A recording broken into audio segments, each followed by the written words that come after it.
Hello and welcome traders. Today, we're diving deep into the exciting world of USD/JPY trading. Let's call this segment Flexibility in Forex. Just last week, I executed two distinct trades on this very currency pair.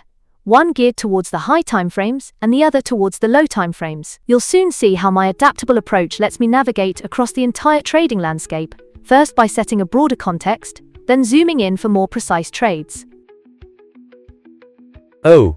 That sounds super interesting. So are we starting at the daily time frame then? Because, you mentioned something about that. Yes, we're kicking things off with the daily time frame, which is significantly higher than where I executed my trades. Just take a look at the daily chart. It reveals three almost equal highs, indicating a treasure trove of liquidity, right? At the 141 level, there lies a supply zone.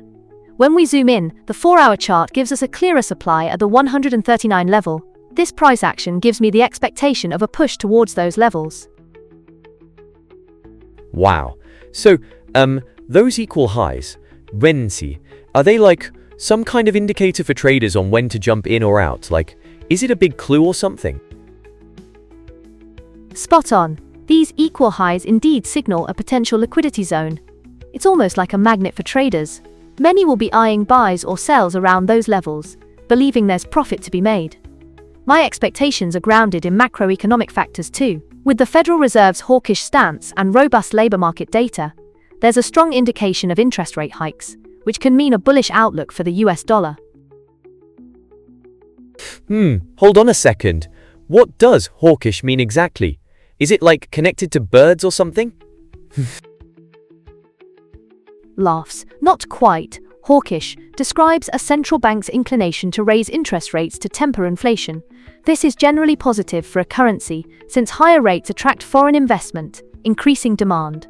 In contrast, the Bank of Japan has been sticking with negative interest rates, making things rather tricky for the Japanese yen when compared to a strengthening dollar.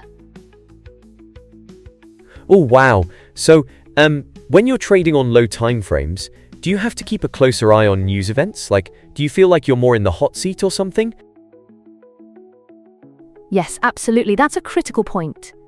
Let me share the setups I worked with. The first trade I executed was on the low time frame, bearing in mind that broader bias to buy USD for JPY. We witnessed a retest of a demand zone, which prompted a price push and a structural break like a green light to enter the market.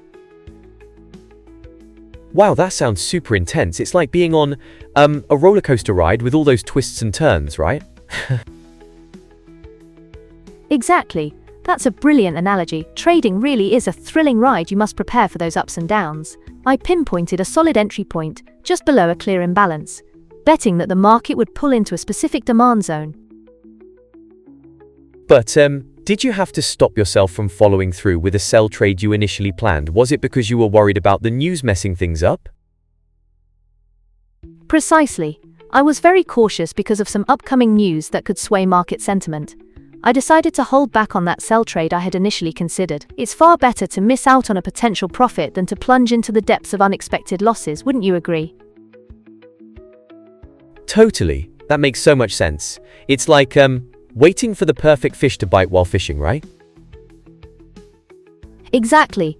Patience is key, much like waiting for the ideal catch. Then, I shifted back to the lower time frame, identified another demand zone, and observed a structure break, which gave me the green light to place a buy trade there. I made certain to keep a tight risk-reward ratio, which is critical. Oh wow, that's so clever. So, what was the deal with your second trade? Did you, apply the same principles? Yes, indeed. The second trade also relied on higher timeframe principles while capitalizing on the foundational concepts. I scrutinized the demand zone, set a buy limit with stops placed beneath it, always aiming for a profitable ascent. That sounds really strategic. How did you feel when the second trade confirmed with a structure break? Was it like a huge sigh of relief? Honestly, it felt exhilarating. As I anticipated further upward momentum toward my target levels, it was a moment of validation for all the analysis I had undertaken. Wow, that's so inspiring. So overall, you're saying that understanding supply and demand dynamics and liquidity is absolutely crucial for successful trading? Exactly. Both trades served as powerful illustrations of these essentials. Navigating market trends and seizing opportunities is vital for crafting a successful trading strategy. It's almost like building a house, isn't it? Like, without a solid foundation, everything could come crashing down. Precisely. And for those wanting to delve deeper into this trading system, don't forget there are links in the description leading to free training and opportunities to trade live with me. Amazing! So if people enjoyed this, they should definitely like, drop a thumbs up and subscribe, right? Absolutely. Thank you for that reminder. If you found this podcast valuable, please drop a like and subscribe to stay tuned for even more educational content. I post these twice a week, and I can't wait to see everyone in the next episode. Yeah, and I'm super excited to learn more. Like, can't wait for the next topic already.